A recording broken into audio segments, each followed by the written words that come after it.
Olá, pessoal. Esse estudo fantástico, pessoal lá da China, do Beijing Hong. É um pesquisador chinês que publica bastante artigo com relação à estimulação vagal em diversas áreas, insônia, depressão, ansiedade, enfim.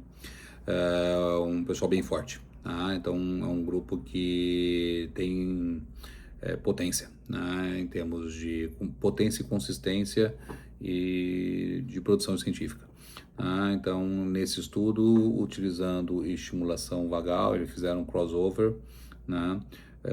Durante um período eles não usaram a estimulação, fizeram a estimulação sham, que não teve resposta. Tá? E quando você fez a estimulação verdadeira, tá? A depressão medida pela escala Hampton caiu bastante. Né? Então, a estimulação vagal já é conhecida desde 1999, 2000. Se usa o implante do nervo vago, né? Só que já tem mais de 100 mil artigos dedicados para depressão e para crise convulsiva refratária. Porém, o custo é elevado e tem algumas complicações inerentes à cirurgia. A estimulação vagal feita a nível domiciliar, tá? No consultório a gente faz direto a estimulação vagal, tá? E o paciente tem a opção, eventualmente, de utilizar o aparelho a nível domiciliar, ele compra lá na fábrica, né? E a gente orienta ele a como utilizar. Tá? E a resposta é bem interessante, eu já uso essa estimulação há mais de 10 anos, e cada vez te surpreende. Então, é válido esse artigo do Beijing Hong, né? Tem outros artigos do mesmo grupo, né? Mas esse é interessante e vale a pena explorar. Beleza? Divirtam-se, bons estudos. Olá, e aí, tudo bem? Hoje a gente vai mergulhar de cabeça num estudo piloto fascinante, que explora um jeito totalmente novo de tratar a depressão. E o mais doido, não envolve pílula nem cirurgia. É com um aparelhinho pequeno para usar em casa.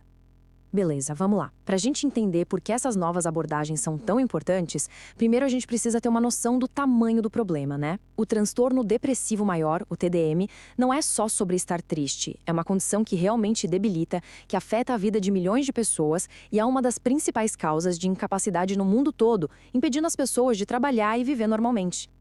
E é aí que entra a grande questão dessa pesquisa. Sabe, os tratamentos que a gente tem hoje, eles têm suas limitações. Por isso, a busca por alternativas não para.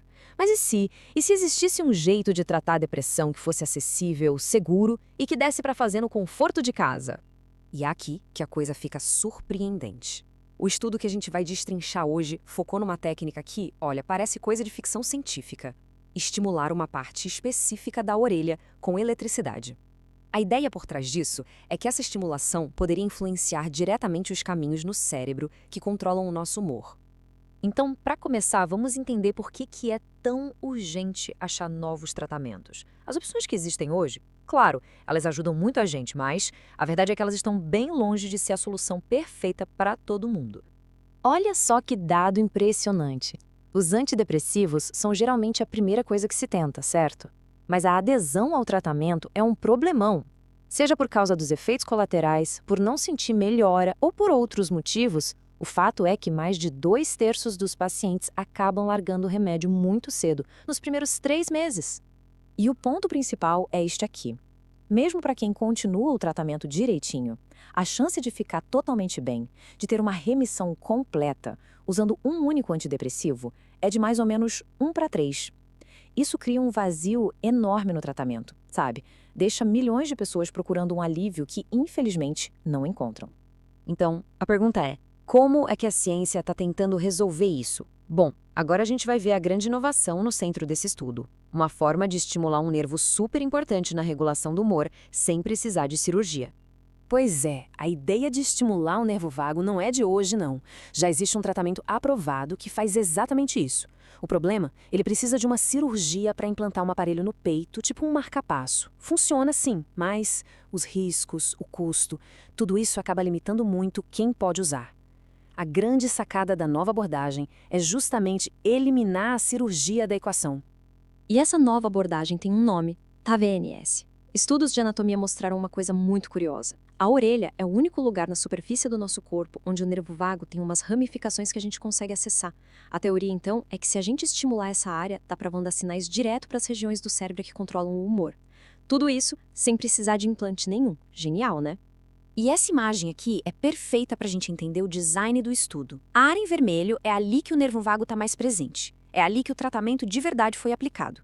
Já no grupo de controle, a estimulação foi feita na área azul, uma parte da orelha que não tem essas ramificações do nervo. E isso foi uma sacada genial para criar um placebo que convence, porque as pessoas sentiam a estimulação, mas ela não estava atingindo o alvo que interessava. Ok, agora vamos entrar nos detalhes de como foi esse experimento. Entender o método é super importante para a gente poder avaliar o peso dos resultados que eles encontraram, certo? Para a gente ter uma ideia da jornada de uma parte dos participantes, olha só esse resumo. Eles começaram com 4 semanas recebendo a estimulação placebo. Depois, sem saber de nada, eles passaram para o tratamento de verdade por mais 8 semanas. Isso foi muito inteligente, porque permitiu que os pesquisadores comparassem o efeito do tratamento real contra o placebo na mesma pessoa. E aqui a gente vê o desenho completo do estudo. Tinham 2 grupos, basicamente. O primeiro recebeu o tratamento real por 12 semanas seguidas. Isso era para testar a eficácia e a segurança no longo prazo. O segundo grupo foi aquele que começou com o placebo, justamente para provar que o efeito era de verdade, e não só uma coisa da cabeça das pessoas, uma expectativa. Mas como é que eles mediram se as pessoas estavam melhorando? A principal medida foi uma escala chamada RAND-24. É basicamente uma entrevista clínica super padronizada, usada para avaliar o quão severos são os sintomas da depressão. A lógica é simples: quanto menor a pontuação, menos sintomas a pessoa tem. Bom, com tudo isso explicado, a gente chega na parte mais esperada: os resultados. Será que estimular a orelha fez mesmo alguma diferença? Pois é, os dados indicam que sim e muito. Então, se liga nesse primeiro resultado, que já é de cair o queixo. Depois de só 4 semanas, 27% do pessoal que recebeu o tratamento de verdade teve uma redução de pelo menos 50% nos sintomas. E o grupo placebo? 0. Isso mesmo, 0%. É uma diferença absurda e muito significativa do ponto de vista estatístico.